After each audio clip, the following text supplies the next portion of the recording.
Hey, welcome back to JG3 Reviews. My name is James, and here I like to explore the world of fountain pens and ink and paper and all that good stuff. And today, it's an unboxing day. There's a big hint, of course, on the screen over here. Not too long ago, I backed a project on Kickstarter, not something that I do very often at all. And this is for the Endless Phantom clickable fountain pen, which, as you know, I'm kind of a fan of clickable fountain pens. And what makes this one interesting is that they're using a different mechanism from, say, the Pilot Capless or the Platinum Curadas with a little trap door of either metal or plastic. Instead, they are going the silicone route in order to try and keep a seal. And so I'm curious how well that is going to work. Curious enough that I backed the project so that I could get one of these. And this came just a couple of days ago, and I haven't yet opened it because really I've just been too busy with schoolwork and work and Father's Day and all that stuff. But now I'm ready to open the box. So you get to join me as I do. I'm very curious about this pen, and I can't wait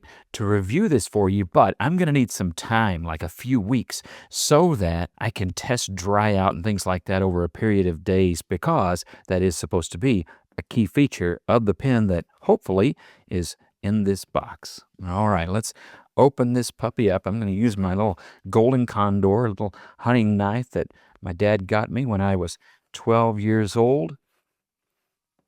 Fantastic little Japanese knife, similar to a buck knife if you're familiar with those, but as my dad told the story way back in 1983, they were out of stock, so he bought this one instead. All right, let's see here what we've got. That'll be the invoice and all of that good stuff. And then we have the pen.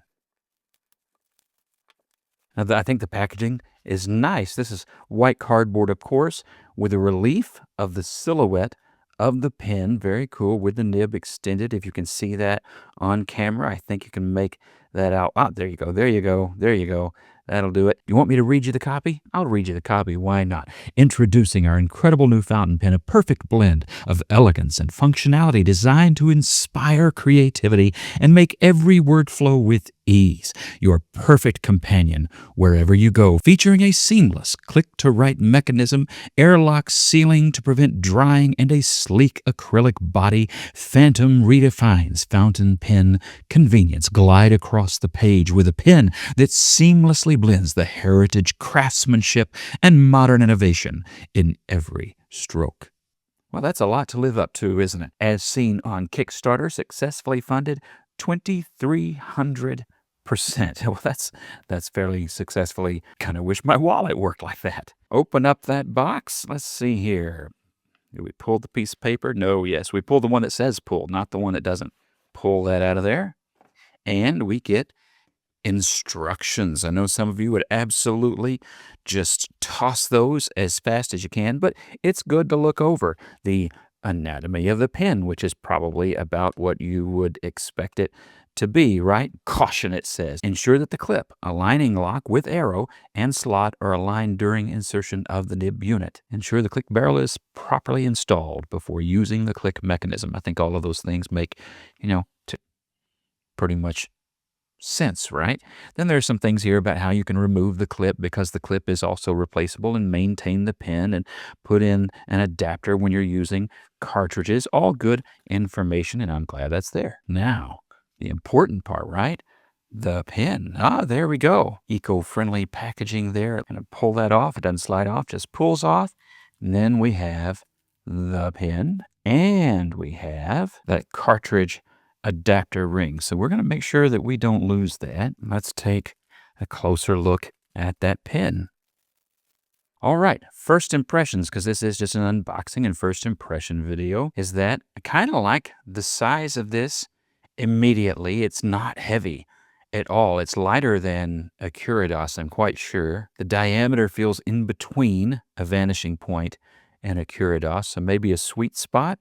That clip's not bothering me where it is. I kind of like that. Not bad at all. That looks like it would be, yes, pretty springy. All right, let's try the mechanism here. Okay, let me get that closer to my mic. Pretty smooth. Okay, yeah, Pretty smooth, feels like. You can see the opening here. You can see that nib. Reminds me of something like a Parker 51's nib and the way that it looks. And Jinhao 51A's is that same size, I think, probably. We'll take a closer look during the review. If so, that means it would be swappable, which would be pretty cool, wouldn't it? The pen did come to me from India.